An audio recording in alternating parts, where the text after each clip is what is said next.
Hi, my name's Nancy and I live in Oregon, and I just came back from Green Adventures Mindfulness and Geothermal Hot Springs retreat.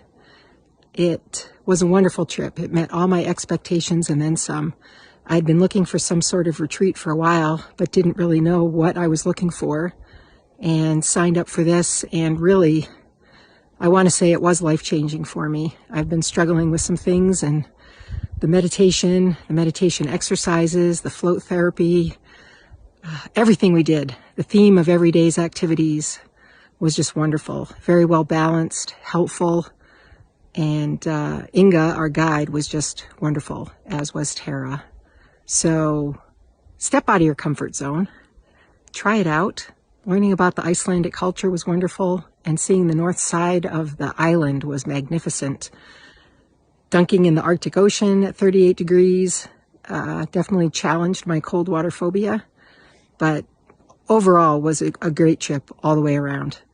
From the activities to the food, the organization of the activities, everything. Wonderful. I highly recommend it.